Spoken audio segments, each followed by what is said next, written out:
Big Ten has made the biggest impact on the first round of the NFL draft. You are Locked On Big Ten, your daily podcast on the Big Ten Conference. Part of the Locked On Podcast Network, your team every day.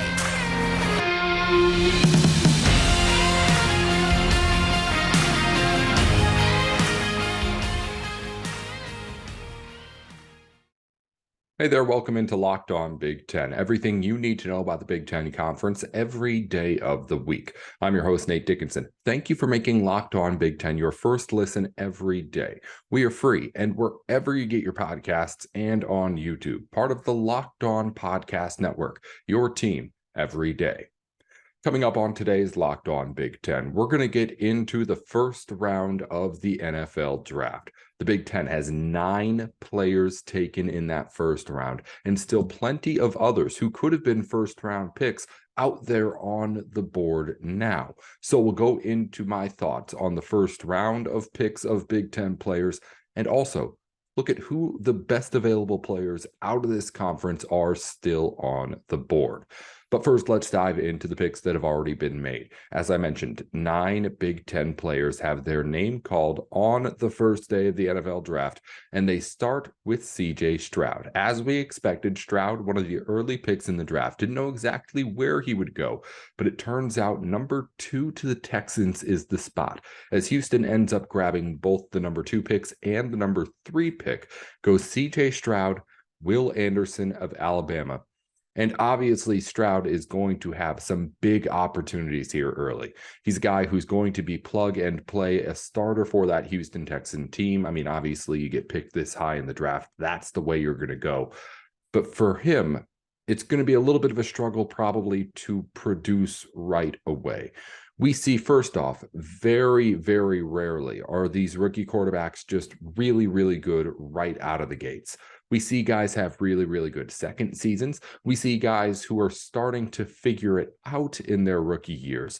But very, very seldomly do we see a player actually come into this league and take it by storm in a way that makes a big impact right away.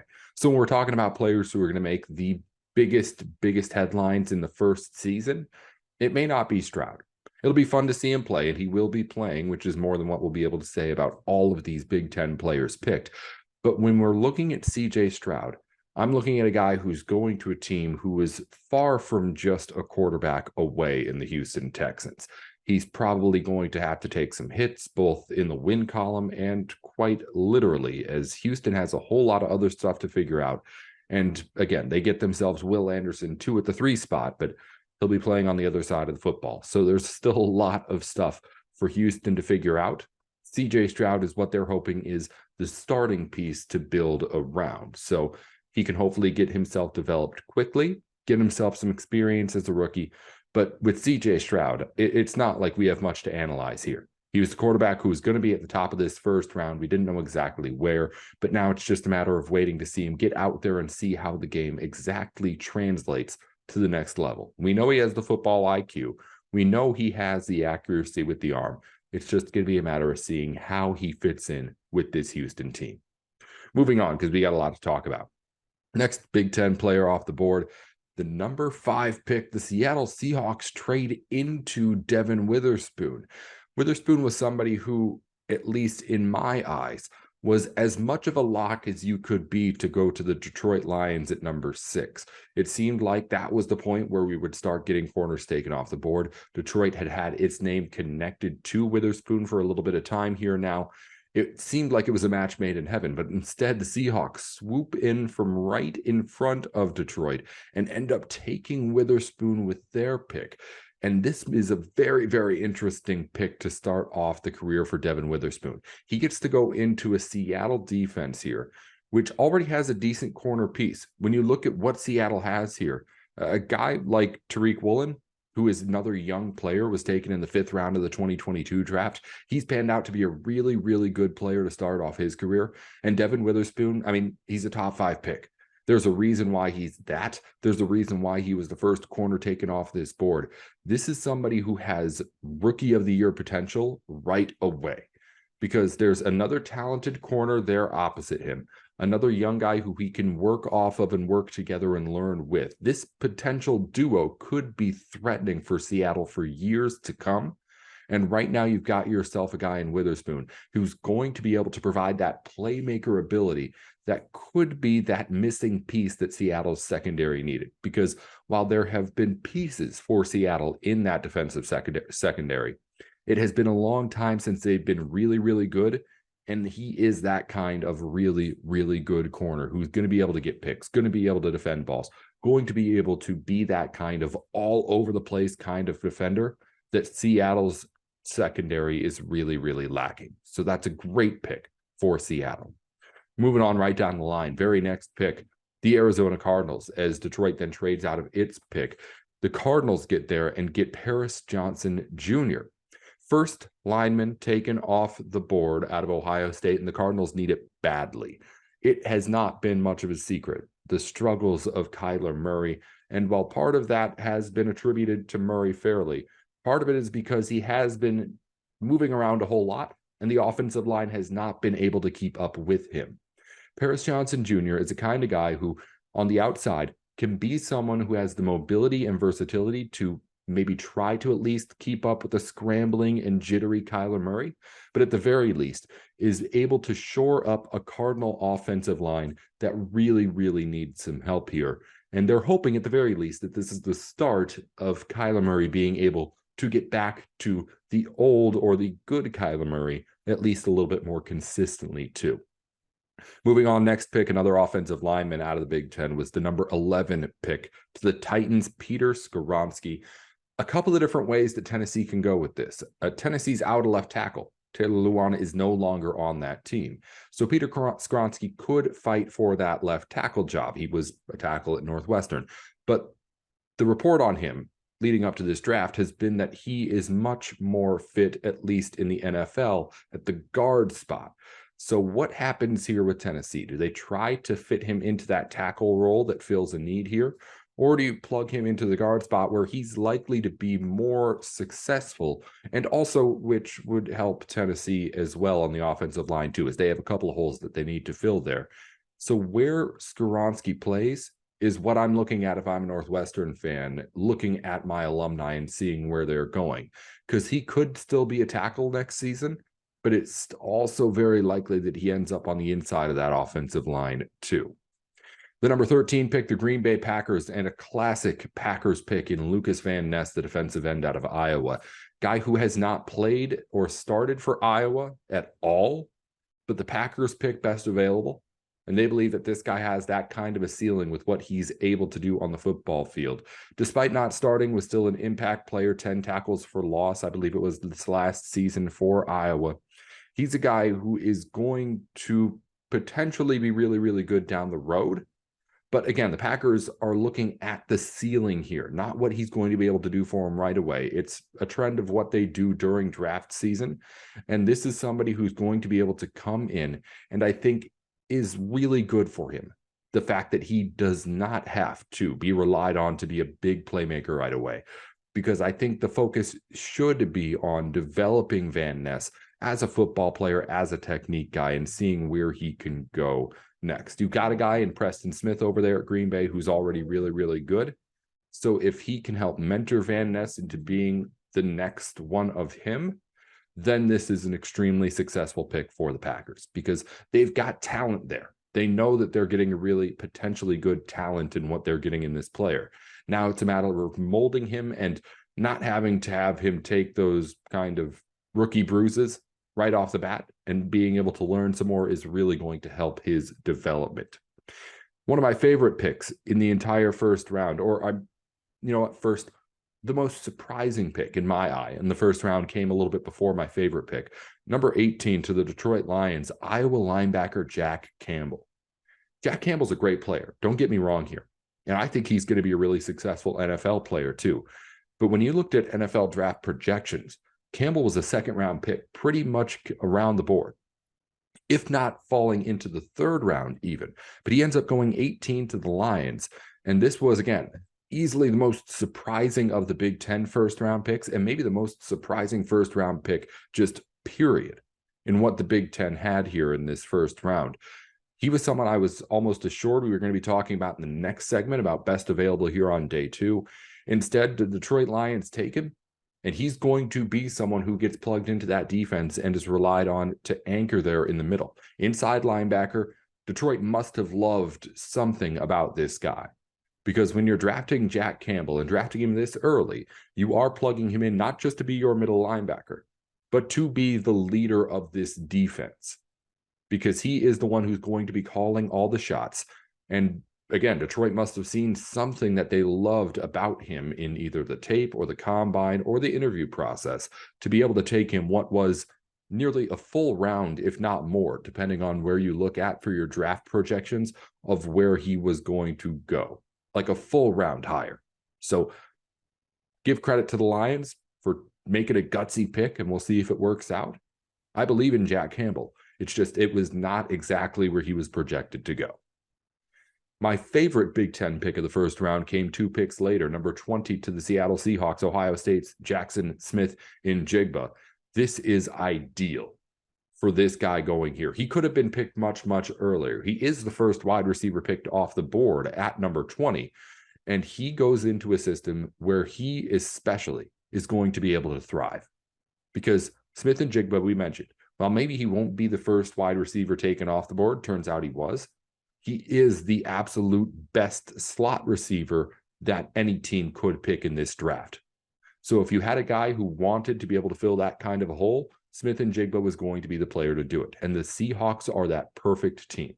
You've got on the outside, on one end, DK Metcalf, huge guy, going to be able to attract double teams, going to cause defenses problem. On the other side, Tyler Lockett, guy who can go deep, guy who can pressure a defense out the long way to stretch you.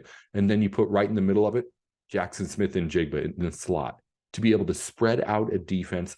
That trio is going to be incredibly powerful right away the second it hits the field. And I'm really excited to see what Pete Carroll ends up doing schematically and play calling wise as far as getting all 3 of them the ball. Because I think that passing offense, those 3 receivers are just perfect fits for each other at the start of next season. I'm really excited to see how the Seahawks use Jackson Smith and Jigba once he gets out onto the field. Last picks to tell you about. At number 25, the Giants took Maryland cornerback Deonte Banks. He fills a need for New York. They've had injury problems at corner. They've had just a whole lot of good passing games to play against, too. You've got the Cowboys in that division. You've got the Eagles in that division. A whole lot of really good wide receivers. So this is just a guy who fills a hole, as is Mazi Smith, number 27 to the Cowboys. Cowboys have a really good defense, but even though he's getting picked at the end of the first round here, and it's on a really, really talented team, Mazi Smith out of Michigan is going to be plugged right into that defensive line and hopefully be a big impact player right away. So that's someone where, again, not everyone who's picked in the first round even is going to get playing time right away, like a Lucas Van Ness. But at 27, Mazi Smith, defensive tackle out of Michigan, he's someone the Cowboys want to use as soon as he gets out on the field. And that's all 9 of them. 9 Big Ten players selected in the first round of this draft, and a whole lot more still yet to come. After the break, we're going to talk in a minute about who is still left on the board out of the Big Ten. The best players left available, coming up in just a moment here on Locked On Big Ten. Before we get into that, though, if you're looking for a delicious snack but don't want all of the sugar and calories, then you need to check out the best tasting protein bar ever, Built Bar. It's everything you want out of a protein bar. We're talking 130 calories only, with only 4 grams of sugar and 17 grams of protein. It uses 100% real chocolate in all of its bars. This thing looks like a candy bar. It tastes like a candy bar, but as I just rallied off for you, it does not have all of the nasty stuff inside it that a candy bar does. You can get your health kick while also getting a tasty snack over at built.com, where you can try out all of the new flavors that are coming out all of the time too. So head on over to built.com to try out Built Bar today, or if you're close to a Sam's Club, run in and grab a 13-bar box with our hit flavors, Brownie Batter Puff and Churro Puff. Built Bar at built.com. Also, next time here on Locked On Big Ten, we're going to get into more here on what's going on in the transfer portal across the board in the Big Ten. A whole lot of stuff to talk about, and any other big news that's going on across the conference too, we'll get into. That's coming up right here next time on Locked On Big Ten. All right, let's dive into the players still available in the draft right now out of the Big Ten Conference. I've got a few names that I want to tell you about, just names to watch as we get into the second day of our draft coverage. First name is a name that I didn't think was still going to be here. Cornerback Joey Porter Jr., Penn State, a guy who I thought had the potential to be one of those first corners taken off the board. He was not. He falls all the way into the second round, but I promise you this, he is not someone who's going to last very long. He is the best corner available. There are always teams who are needing or able to take a corner. So I expect like first 5 picks of this second day here, we get Joey Porter Jr. off the board to somebody, whoever it may be. Guy's just a little bit too talented, in my opinion, a first round talent. And somebody is going to be able to get a little bit of a steal, if you ask me, wherever they take Joey Porter Jr. Next guy is Wisconsin defensive tackle Keanu Benton. This is another situation where it's just a matter of who needs this spot. Because if you need an interior defensive lineman, as far as who's available on the board, Keanu Benton is easily the next player off of that board. There's nobody else as far as defensive tackles anywhere really close as far as the official best available lists. So whoever decides that they want to fill that spot, Keanu Benton is the guy. He's a taller nose tackle, but that's been something that he's been able to kind of disprove as far as his ability to get low and anchor his weight. He's been able to at least disprove some of the hate on that front. A couple of players I want to talk about together here because they're basically right next to each other and going to be picked close together, if you ask me. Wisconsin's Joe Tippmann and Minnesota's John Michael Schmitz. They are the top 2 centers on the board. They were the top 2 centers on the board when we started this draft. It's just that there isn't really a huge need for a center at the moment. And also, these two aren't, while they are very good, not entirely dominant at the position to warrant getting them into the first round. So you have with both of them still available. I thought there was a chance one might get taken in the first round, but now that we have both of them still available, I think there is a chance that one of these guys, whoever doesn't get picked first, could end up sliding all the way even into the third round too, just because of the need of position here. But that's more a matter of, again, what teams need than it is what these players are. And that's a lot of the way that the draft plays out most of the time too. Iowa tight end Sam Laporta. This is another guy I could see falling. He's someone who is high on the best available board, at least on all the websites that I'm looking at where the board's at right now. And I'm thinking, I don't know who exactly wants to take a second round pick on a tight end that's only 6'3". Laporta has all sorts of productive numbers, but when it comes to his ability to translate to the NFL level, there's still some questions. And with the way that the first round played out, with the teams that are, going to be picking first in the second round and how things could play out, I could see easily Sam Laporta end up falling to that third round as well, because there's some good guys who ended up getting left off the board in the first round who I think teams are going to have to end up reaching for just because they're still there. Last name I want to talk about is one that I could barely pronounce. Adetomiwa Adebare is the Northwestern defensive lineman who just blew everyone away at the combine, put up that 4.49 at 380 pounds or whatever it was. He's a guy who, now that he's getting towards his name on the draft board, I think we see a team go ahead and go up and reach to just get him a little bit before somebody else can. Like middle of the second round, maybe getting into like the 50s or something, or maybe even late 40s. That's when I think we see a team go up and snag him, because even with the great combine performance, he was thought of as late second, early third round. I think he could get it up to like a round 2 pick 12 or 13. Someone goes up and just because they really want him, grabs him before anybody else does, because he is going to be someone who a lot of teams have circled as, at the very least, if not, hey, let's go up and get this guy. If it comes to us and he falls down here, we're going to have to take him. So he's not going to be off the board all too long. Those are all the names I wanted to tell you about. There's obviously a whole lot more that's going to be selected over the course of these next couple of days. But as far as the ones that we'll hear next, those are the ones that are most likely out there to be heard. But again, we had surprises. Joey Porter going in the first round, not something I was expecting. Who will get picked earlier or later than expected? We don't know. When we find out, you'll be able to hear about it here on Locked On Big Ten. Let's wrap up with some news from around the Big Ten Conference as we finish up today's show. First off, another rescheduling of a football game. Purdue is moving its game against Wisconsin to Friday, September 22nd. Again, that's just another game moving up a day from Saturday to Friday. We've had that happen a bunch over the last few days as teams are just finalizing how they're going to play this season. In other news, Big Ten women's tennis tournament has started. It's taking place at Purdue in West Lafayette. We'll get you the top results that you need to know from that when we are next with you. Adrian DeMont has been named the Big Ten Men's Golfer of the Week out of Illinois, and 8 Big Ten women's golf teams have qualified for the NCAA Regionals. Maryland, Michigan State, Michigan, Nebraska, Northwestern, Ohio State, and Purdue all making the cut. That takes place on May 8th through 10th. It'll be 72 teams in different regionals competing for 30 spots at the national tournament. That's all for Locked On Big Ten here today. Be sure to follow us wherever it is that you get your podcasts, on YouTube and on Twitter too, at Locked On Big Ten, 10 at the end, not TEN.